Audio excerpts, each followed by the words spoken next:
day to viewers, the Colonel speaking to you live from the Lay Rectory for British Imperial YouTube Broadcasting, and here we are with the Squire Rambles on Part 8 Christmas Special with extra dinosaurs. Good day to you, Squire. Good day and to Merry you, Christmas. And a Merry Christmas to you. Thank you and so all much. our listeners and watchers. Yes, indeed. Let's give a quick burst of this one, Ah. then, shall we? You're To going start off with.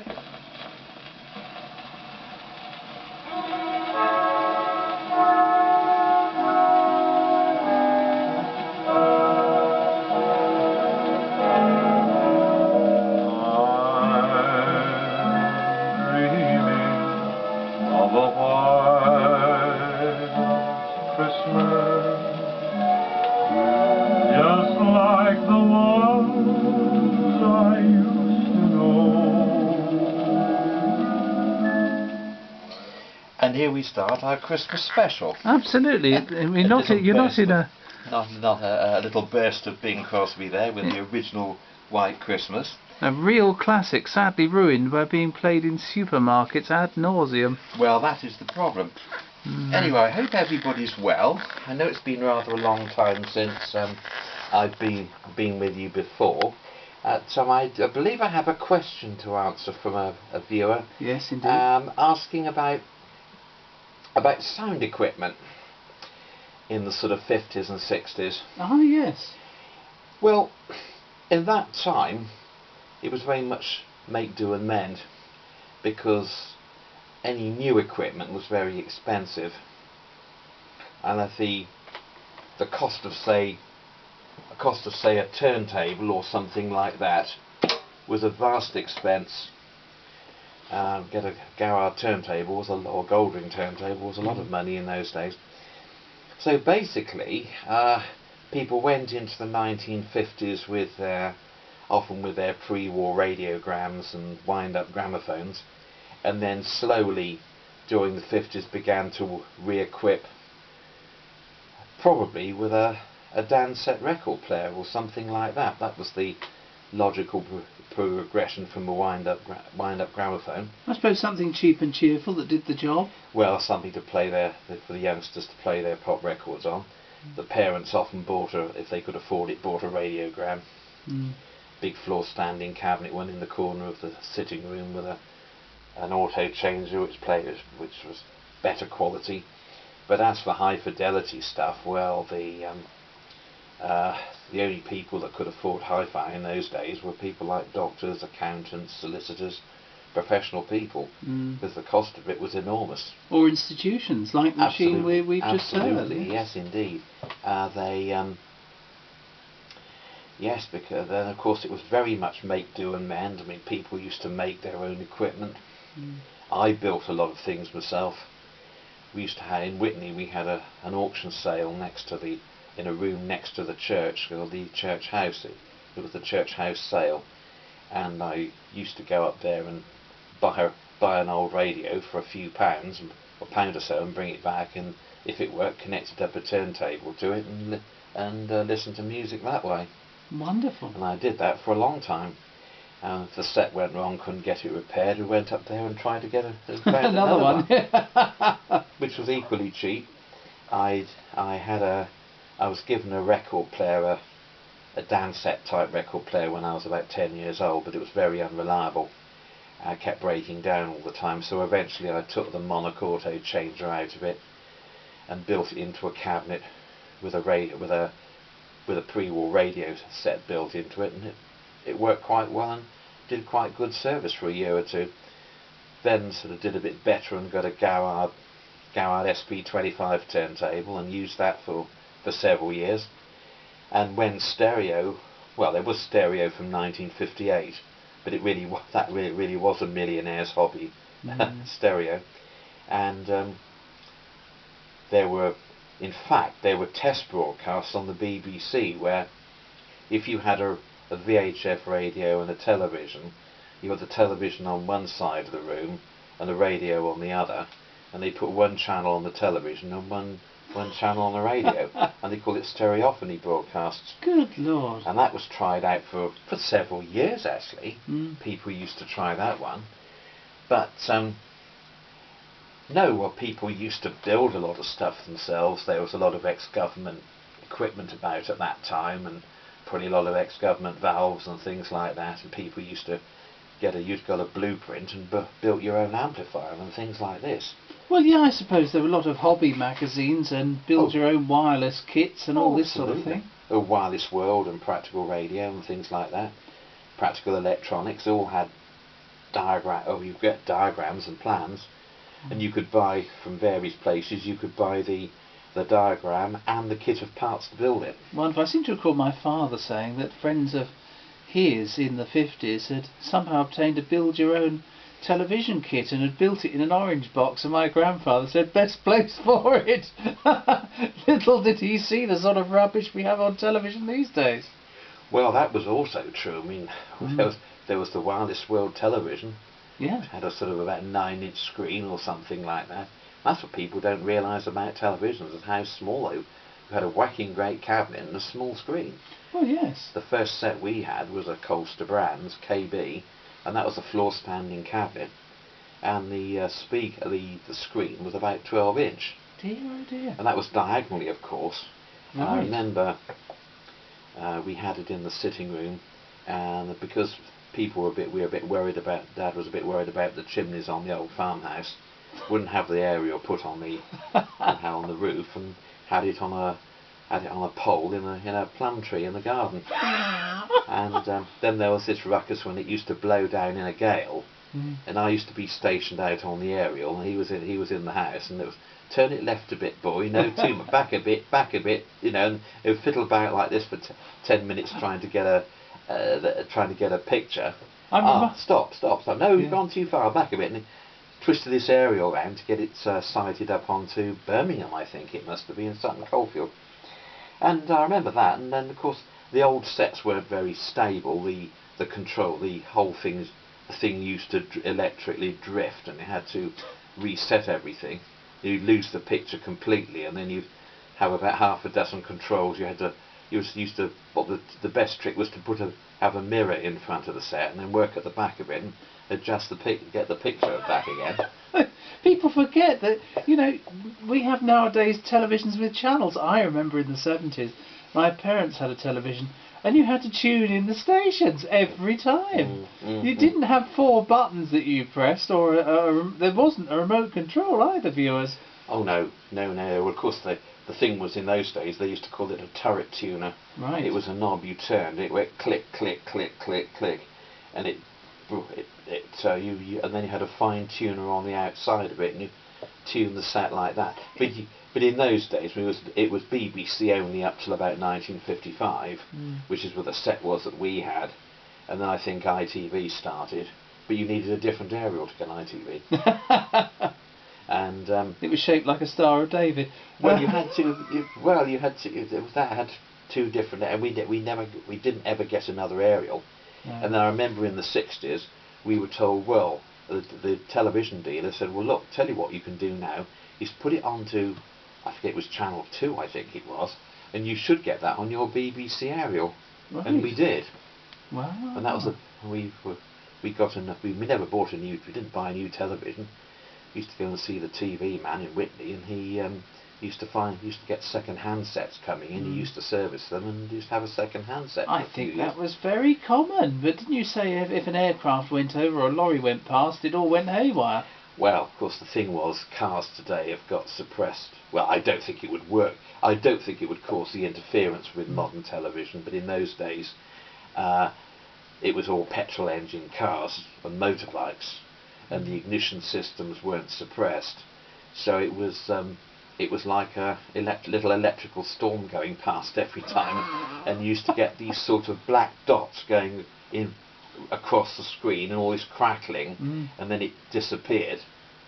And then when an aircraft went over, it acted a bit like a primitive sort of radar, and it used to hit the air, and the picture used to collapse. It used to literally fall into the middle and come out, and it used to stop. And then get faster and faster and open out as the plane passed overhead. People just would not put up with that today. But that was it. That was it. Did you watch things like the boat race?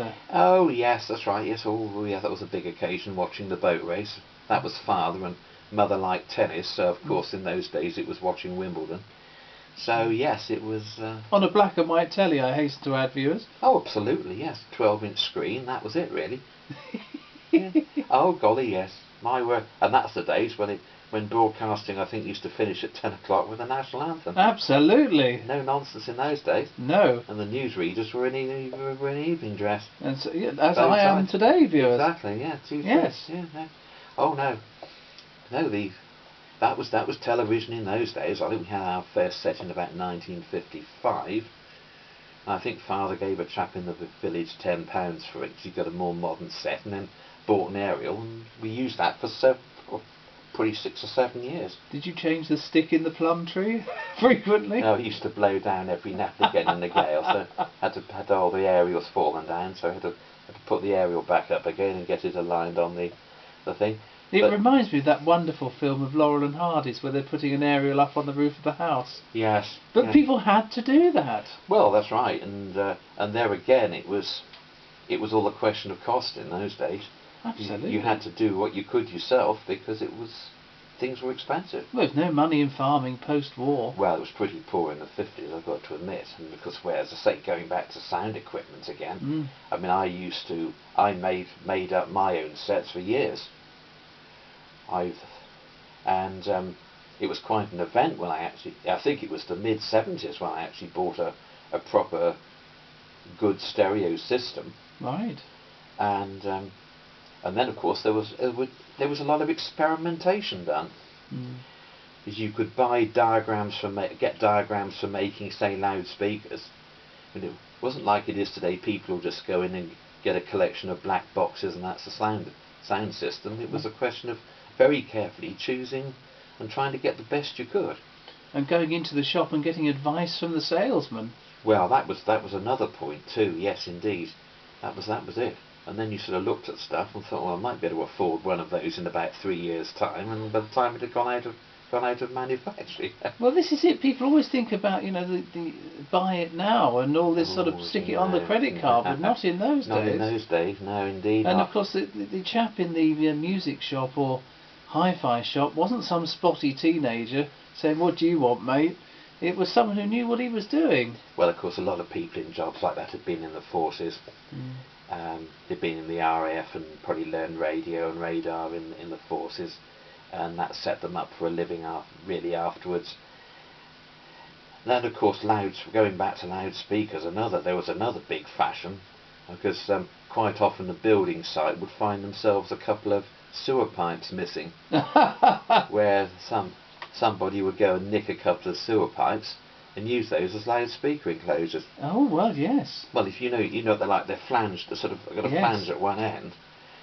Well, I never had a set of those because I had sort of radio cabinets, but I knew people who did get them, and then they sort of put the speaker. They had a speaker that would just about fit in the flange at the top, pointing upwards. Fill it with some wadding, and then have it up off the floor off a couple of bricks to act as a baseboard. And they reckon the results were very, very good. I suppose you've got the sort of something to push back on from that's concrete right. and everything. Right. Yeah, that's it. I'd often thought if I was doing a patio somewhere, doing the same thing with a couple of chimney pots. Well, why not? It could be done easily. Yeah, it could be a couple of decorative chimney pots. You just need to get a pair the same size, same style, and do it that way. But that was one of the tricks they used to use. And of course, you reusing old cabinets. Well, if you had an old pre-war radio and a half-decent cabinet, you might better get the set repaired, but you could certainly try and use the cabinet for something, build something into it. It was always trying to find something to make something of. Well, that's why you rarely find pre-war radiograms uninterfered with. Well, of course, the thing was LP started to come out in 1950. And of course, if somebody in 1949 had just spent 80 or 90 guineas on a new radiogram, within 12 months it was obsolete. Well, yes. And then, of course, they had to think about.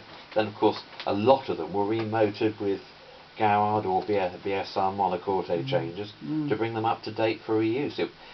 I look at it as quite legitimate modification, because you couldn't have done it any other ways. There are all sorts of strange ideas as to how to adapt 78 RPM turntables to run Yes. 33 and 45 records. Well, my People did try it. They certainly tried it. They did, yeah. Yeah. You often see very, very, very grand cabinet gramophones that have been garroted because people liked the style, but they wanted something to play more modern items on. Well, of course, the thing was, I mean, the 1930s cabinets were really second to none. I mean, they were really solid, nice timber cabinets, and you wouldn't have improved on them by replacing them. And if somebody had bought one to go into a certain room, well, they wouldn't want to get rid of it, so they would have had it altered. Yes, my grandparents did with the a very large machine that they had, and they garroted it. It had a radio put in the record compartment. That was nothing. That was nothing unusual. Nothing unusual. No, but then of course when I managed to get my first tape recorder, Yes, which my parents gave me as a 21st birthday present, that was a big step forward. Because I could put a record player cartridge through that and run it in stereo. But didn't you mention? I heard on a radio program they did an entire radio program about these strange voices found on tape recordings, and they were saying it might be spirit messages. Now I spoke to the Squire and asked about it, and you'd had that experience, hadn't you? Well, now this is absolutely a true story, and I hope I haven't mentioned it before. I don't think No, I don't think so. But I know that I had somebody come and they wanted to do some recording, and I'd got the records and the turntable, and so they brought a tape recorder with them that they'd borrowed from somebody else. We made the recording, and when we played it back, we were getting a radio signal on it. And they said, well, you must have had your radio on. I said, no, it isn't. And we tried it without anything connected and still got voices. Now, what I think it is some component in the tape recorder was acting as a rectifier, and it was like a crystal detector in a way, and it was giving you a radio signal. Because I know we were getting third program or Radio 3, and you couldn't do anything about it. You couldn't lose it. But I don't know what was causing it. Whether it could have been a badly soldered joint. And I know, as I remember you saying this, and that's my explanation as to what happens. Yeah, they were doing a whole radio program, and you know, these people were making recordings and coming up with all sorts of strange voices, which were obviously broadcast radio programs or some sort of broadcast that was being picked up by the tape recorder and being put on the tape recording. But they always come up with this strange supernatural explanation when the original explanation, as the Squire has just said, was so much more obvious, really. Well, it's one of these things that until you've had it happen, and you have to sort of think round the problem, and then when you think round the problem, you think, oh yes, well that's what's happened. But the first time it happened, it just completely throws you. And I suppose a tape recorder revolutionised your life, because until then you were recording on dictaphone cylinders, weren't you? I did use dictaphone cylinders to record sound on. Yes, indeed. I think all my stuff is in storage, but I have got things I recorded in those days. It's a good way of a dictaphone, if you've got them working, is a good way of demonstrating how they would have recorded on phonograph in the early days. I've often thought about getting a dictaphone recorder and modifying it and trying to do like phonograph cylinder, more like phonograph cylinder recordings on it. But I mean, a dictaphone cylinder will play for probably 8 or 9 minutes. Right. Because they're about 6 inches long. Well, yes. And they don't run as fast as a phonograph. They're much slower to get. It's only speech. I suppose if you speeded them up, you'd get probably better sound quality. But no, that was that. And oh yes. What was the first sound system you bought as a thing in the early 70s? You said. Well, it was a Goldwing Lenco turntable, and I bought a Goldwing Lenco turntable with a cartridge, with a plinth and a cover, and I think that came to 90 quid. Right. And that was a fortune. Yeah. Then, of course, get an amplifier, which I had a leak transistor amplifier. Valves had just gone out then, it was leak transistor amplifier. And then a couple of big Goodman's loudspeakers. That was the first set I had. I've still got the Goodman's loudspeakers, but I haven't got any of the rest of it now. And then I added a leak tuner to get the radio, and then of course the tape recorder went through it. And then I improved the recorder I've got the tape recorder over there that I bought. That's Nice. Sony. Mm. It needs servicing now, but I mean that's in about 1975, so they were good decks. And to be honest with you, I know we've got CDs, I know we've got mini disc, I know it's digital, but if I had the equipment and was doing sound effects or music for a stage show, I'd still fancy doing it on reel-to-reel tape. Right. Because once you've got the tape prepared, it's very easy to operate. Yeah, I suppose. Because you can see what you're doing. Well, exactly. Unlike these sort of computerised things where, you know, if something goes slightly wrong, the whole thing's out of adjustment. Well, it's horses for courses. That's what one's used to, isn't it? Really. Absolutely. I mean, I tried doing shows with mini disc and had no end of problems with them. Right. And I tended to have I used to have sort of separate mini discs with a cue on each on one show I did, because the machine was playing up. See, with a reel-to-reel tape, if you're going to do a sound cue, you actually physically cut the tape and join it. So you have a splicing block which allows you to cut it 45 degrees, and then you put a bit of white tape in called leader tape, and you write on that tape, say Q1, Wicked Fairy's Entrance or something like that, and then that goes through, and then you stop it on the next piece of white leader, which is Q2, Good Fairy's Entrance, and that bit goes through on the pantomime, and that's the way it works. You go through the whole show doing that once you've got it set. So once it's recorded and you've got the tape edited, you can go through it. Yeah, I think we should explain to people that you did the sound for a lot of stage shows. Well, in Whitney, yes, at the Corn Exchange, yes, and local dramatic societies and for many years. Shows. Oh yes, indeed, yes, yeah. I think I did my last one in 2010, and I'd certainly done them since 1984. And I used to do, one time I was doing 5 or 6 shows a year. Dear, oh dear. And then a lot of those meant recording the tape, editing it, and then operating the sound. And when you did the Whitney pantomime, there were 3 performances on the Saturday. Oh. So you started, I think it was about sort of 10:30, then about 2:30, and then about 7:30 at night. By the time you were going on autopilot, by the time you got to that one, everybody was sort of keep shaking to stay awake after that. 3 shows on a Saturday. That was a real killer. Dear, oh dear, oh dear. And then, of course, pantomimes bring us on to the subject of Christmas, of course. Indeed. Oh, Christmas is nearly with us again. Yes, another year goes past faster than ever.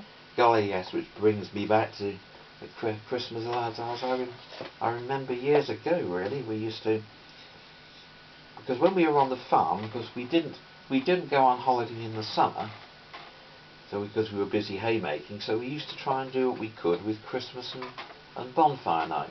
Right. Well, we mentioned bonfire night a few weeks ago, but Christmas, well, it was nothing like we had today. I mean, everything was much more low key than it is today. My father would only go out and do his shopping on Christmas Eve. Right. My mother used to have to go out and do the rest of it, but Dad always used to go down on Christmas Eve, because he used to have 2 or 3 people he used to take presents and go and see, and I used to go with him, and he used to go and maybe take somebody a pot plant or a box of sweets or biscuits or something like that. I would suggest, their viewers, it's a plant in a pot. Absolutely, yes, that's right. Nothing. It was the 60s and 50s, but there's nothing of that sort in Whitney. Oh no, no, it's definitely flower. There's no flower power in Whitney in those days. Oh, I don't know. I think it had a bit of it, but but no. And then, of course, you see, we were still farming, and no matter what happened, it didn't matter whether it's Christmas Day, Boxing Day, or whatever it is. 2 foot of snow, whatever. Well, we were still had the cows to milk twice a day, regardless of what day it was. So, Christmas Eve, when I was in my teens and up to the time we sold the farm, we used to have a Christmas party on Christmas Eve where my friends used to come up. We used to have a bit of food and drinks and try and play Christmas carols around the piano. And if anybody's listening, they mustn't worry too much, because I've still got the evidence of that, but not with me. Oh. It's in storage. I've got a recording of some of that. And one day, when we find it, one Christmas, we'll play it. Oh, wonderful. And that will drive everybody from the room. Well, there were about, I suppose, there were half a dozen of us. There was a chap who used to play the piano. Terry used to play the xylophone. Mm. Claire and Jeremy, the children from next door, used to come round with recorders. I used to have a go at the violin or the viola, and then there was a girl up the road that used to play the flute. She came down, so we used to have half a dozen of us crashing about, making it this joyful racket. But this is the point. People didn't just stuff themselves full of horrible processed food and then sit in front of the television. It was a homemade Christmas, literally. Well, that was the point, and I still look back at that. I still think, well, that's what almost what I try to do today, because even now, 50 years later, I still like to go and look round the shops on Christmas Eve. Yes. This Christmas Eve, I'll go and have a walk round the shops. I might even get on the bus and go to Oxford and have a wander around there. But I still like to do that. I still try and deliver some Christmas cards on Christmas Eve if I can, because I like doing it. Well, that's part of the fun. Yeah. Christmas does not begin in September. No, I mean, this is what annoys me, and this is what really tires me out, is going into every shop, you know, all the way through October, November. I mean, I can't get my head around Christmas till the 1st of December, and that's all there is to it. Mm. And Christmas Day, of course, well, we used to put the Christmas decorations up on Christmas Eve, which I still do. I don't put them up any earlier. No. And then Christmas Day we'd go out and do the milking, and then come in, and that was start Christmas then, and have it open the presents and whatnot, and then go out and do a bit more on the farm, and then come in and have Christmas dinner. We'd have a turkey or a chicken or something. And Mother used to make, I think, 5 or 6 Christmas puddings. Nice. We made Christmas pudding. One was for Christmas Day, Yes. one was for Boxing Day, Yes. one was for New Year's Day, one was for my birthday, and one was put aside for the following year. It's funny you should mention that, because I've been reading Agatha Christie novels, and there's a Poirot book called The Adventure of the Christmas Puddings, and in that they talk about making 4 or 5 to last over the... I'd never heard that before. Oh, absolutely, yes. That is straight up. Yes, we used to. How extraordinary. My mother used to do that. Used to make 4 and stirring the Christmas pudding. Of course, that was another thing. Yes. Making a wish and stirring the Christmas. Did pudding. you have any silver sixpences in there? Oh yes, I think we used to do that. Oh yes, indeed. Because they have to be viewers. Be careful. You have to have real silver sixpences, not the later ones, because they have to be pure silver. Otherwise, they'll poison you. Well, we certainly used to do that. Yes, indeed. Wonderful. And then, of course, used to go out and have to get the cows in and milk the cows in the afternoon, and then would come in and have tea, and then when there was Mother used to sort of make a sort of a 9 or 10 inch diameter Christmas cake, then mince pies, and then that was it really, and then that was it really, and then Christmas night. There used to be the television, and there was always Christmas night with the stars. I remember in those days, and it was like a variety show really.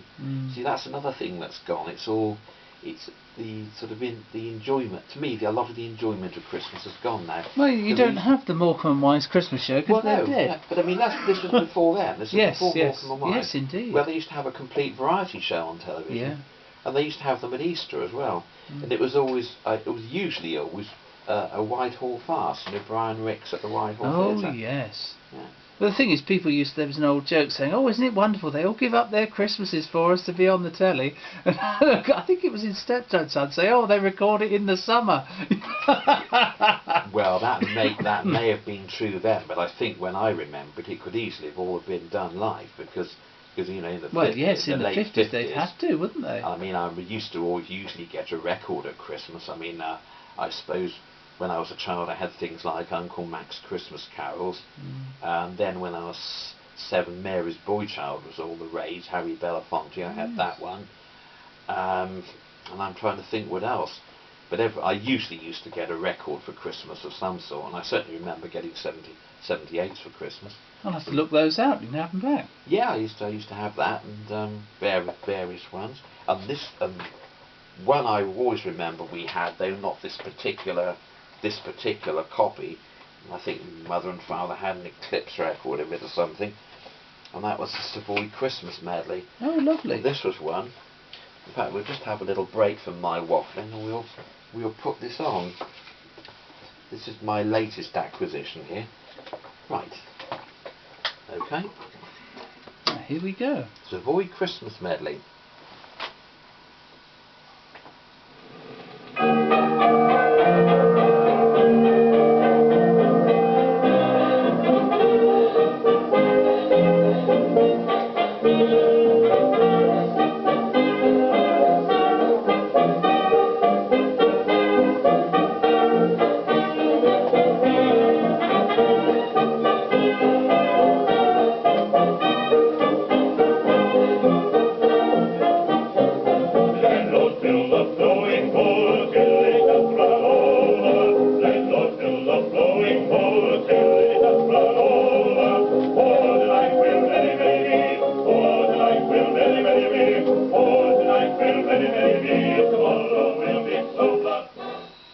Well, that was great. Yes, that's quite a good record actually. I think it's a Regal record, Midnight Minstrels. Right. I think it's Du Bois Summers it's Du Bois Summers band. It sounds like the Columbia version. I think I've got the Savoy Christmas medley on His Master's Voice by the Savoy Hotel or Oh, they certainly played it. They're the ones who had all sorts of Savoy medleys. Savoy Yes. American medley, all sorts of things. Of course they did, yes. And around the world, the wireless and this sort of thing. Oh yes, that's right. I seem to remember. That's very interesting. Yeah. Yes, and then of course the next thing, of course, was New Year's Day. That was, but then New Year's Day is wasn't sort of overblown like it is today. It's amazing the fuss and bother with New Year's Day today, with all the gunfire going off around, e.g. fireworks and everything. Yeah, exactly. It sounds like sort of last battle of the Somme and all this sort of thing. I know. It was all. The thing was, in those days, it was all much lower key, but it was more friendly. Yes. And more human based. I think today it's all got so commercialised. It's all about buying as much drink as possible, guzzling it as much as possible, and then falling over a lot and attacking people. Well, that's what happens at my house, viewers. But this is what seems to happen generally, sadly. And in the past it was homemade again. We come back to that. It was improvised. It was friendly. It was family and friends and a bit of fun, and nobody was upset. Well, I mean, I was talking to somebody the other day that reckons that people most people throw all their Christmas decorations away and then buy new every year. I mean, golly, I've got a box of decorations somewhere, must be in storage, where some of the things in there were my mother's and over 100 years old. Paper decorations over 100 years old I've got in storage. Amazing. When I get them out one year, I'll get some of them put up here. Well, my mother used to make my brother and I make Christmas decorations. We'd make sort of paper chains and things, and it was all rather nice. On Christmas, my grandmother would come to the house. We had the biggest house in the family, and all the parasitical relatives would come up. None of them would ever wash up afterwards, viewers. I haven't forgotten, even if they have. But in later years they didn't, luckily. And we just had a nice sort of family Christmas. There was no sort of drinking senseless and just, ghastly expensive prezzies, and that's, well, not from me anyway. Well, it's all got stupid these days. All these children getting into huge tantrums because they can't have the biggest and the best and the most expensive. Well, all they do is sit around playing computer games all day, so I'm told. Well, I'm afraid that would drive me mad. Yes, well, I would take the plug off the telly, because it's all rubbish anyway. Oh, God, people should be reading A Christmas Carol and sort of enjoying their gruel and things. They want something to sort it out. That's they sure do. fact. They want to. On St Stephen's Day, I and a friend used to go for a lovely walk in the woods and things like that. That's right. It was, Yeah, however cold it was. That was part. You go and have a walk or go out and do something, and then come back and have a nice hot drink of some sort. That's it. A bit of Christmas cake, and that used to be brilliant. Yeah, Lovely. Simple pleasures, that's what it was about. Didn't have to cost money. No. You didn't need to spend money, didn't need to have any money to do it. Just have, Christmas lunch and then a lovely walk and then a sit down by the fire with, as you say, a bit of Christmas cake and a drink. Lovely. Exactly. What could be better than that? Well, Don't need to be complicated. No, it's all got silly these days. I think we've turned into a grumpy Christmas, Nigel. I don't know how we ended up there. I think that's me being mean. Because I am the ghost of Christmas past, viewers. I go frightening people on Christmas Day. Well, I'm entertaining this year, sadly. Well, that's a matter of opinion, of course. But what are you doing for Christmas this year? Well, I'm going out on Christmas Day and Oh, Boxing lovely. Day. So I've got that's taken care of, and what I'll do is I'll just get some things in the freezer, because I'm on the sort of northwest frontier up here, and if it's foot deep of snow, it'll be a foot deep of snow. Oh yes, that's very true. I had enough trouble getting out of Oxford today with the traffic. It's an absolute menace. But 2 foot of snow might put some of the blighters off. Well, thing is, up here, when it snows, it snows. Yes. And it's very well known for where I live up here in this place. I remember coming over here years ago to an antique centre in the week after Christmas, and someone had a meal, and I was actually sitting there watching the snow build up in the market square. Oh, it was dear. coming up and up and up, and I only just made it home. Well, they say there's nothing much between here and Siberia. Well, no, exactly. And I think they're probably right. Very true. So there we are. But well, that was delightful. I hope I haven't been too grumpy for you, viewers. And thought you'd like to hear something of Christmas past and how things were done then. Well, thank you very much indeed, Squire, for taking the time to speak to us. Well, thank you very much, and also I'd like to wish everybody a very happy Christmas and a happy New Year, and looking forward to meeting you all and being with you again in the new year. We shall indeed. Thank you very much, Squire. Thank you, viewers. Hopefully you'll see us in 2016. Thank you and goodbye.